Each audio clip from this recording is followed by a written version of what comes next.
Thank you, Mr. Speaker, and I rise this evening to talk about the Land and Water Conservation Fund, our nation's most important conservation and outdoor recreation program.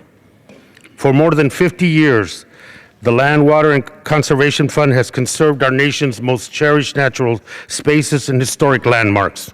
This groundbreaking program, created and reauthorized on a strong bipartisan basis, has protected and expanded iconic landscapes in every state and is responsible for more than 40,000 state and local outdoor recreation projects, from playgrounds and baseball fields to urban parks and nature refuges.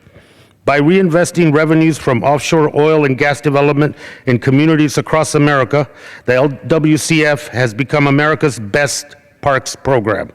In my home state of Arizona, the fund has provided approximately $223 million in funding to help preserve iconic places like the Grand Canyons, Buenos Aires National Wildlife Refuge, and the San Pedro Riparian National Conservation Area.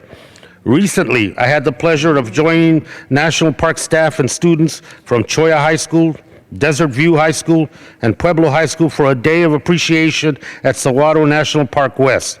For many of the students that joined us on this visit, this was their first visit to Saguaro, despite being a 15-minute drive from Tucson.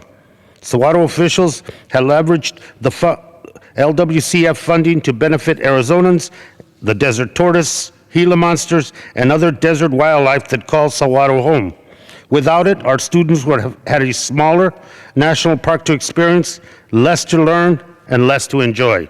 The LWCF has preserved iconic sites like this all over the country. Our trip to Saguaro was hardly unique. These stories of discovery happen every day thanks to the Land and Water Conservation Fund. Unfortunately, the fund's authorizing legislation expires on September 30th, 2015. 6 legislative days remain before the clock runs out. The stakes are high. If the LWCF is not renewed, special wild areas will be at greater risk of overdevelopment, and our nation's ability to conserve lands for the future generations will be severely undercut. Congress should build on LWCF's legacy. We should stop playing political games and do what the public clearly wants us to do. We should permanently reauthorize and fully fund the program. It's that simple. The House Republican leadership has not acted to extend AWCF. They seem perfectly content to let it expire. Rather than meeting with their fellow legislators and reaching a compromise, as Senate Republicans have done, the House Republican leadership once again has shown an inability to do what's best for sportsmen, the outdoor industry, recreation enthusiasts, and wildlife. By allowing the fund to expire, they serve no one's interest and create a deficit in our legacy as protectors of public land and public resources in this country. This is not a controversial program. It protects public land for future use. There's no more an American goal than that, but it's held up by a leadership team that would rather do nothing. Past Congresses have reauthorized the LWCF with support from both parties. It shouldn't be any different this time. The support is there. On April 15th, as the chart illustrates, a bill to permanently reauthorize LWCF was introduced. To date, the bill boasts over 165 members of Congress, both Republican and Democrats.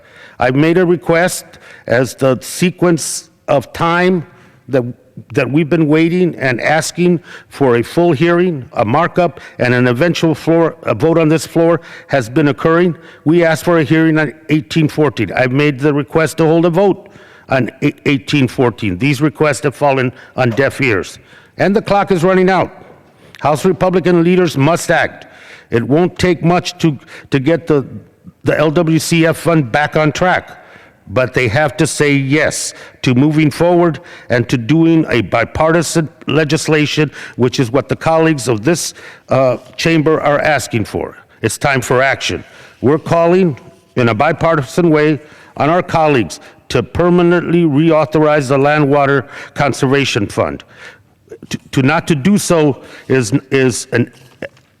not carrying out our full responsibilities as stewards of the public lands, but also more importantly, when you have before you a request by over 165 members on a bipartisan manner on a bill that has compromises within it that were reached at the Senate level as well. It appears to me that not to do this fund is to set up this fund for failure, to set up this fund for dismantling, and to set up this fund to redirect the purpose for which this fund was created 50 years ago.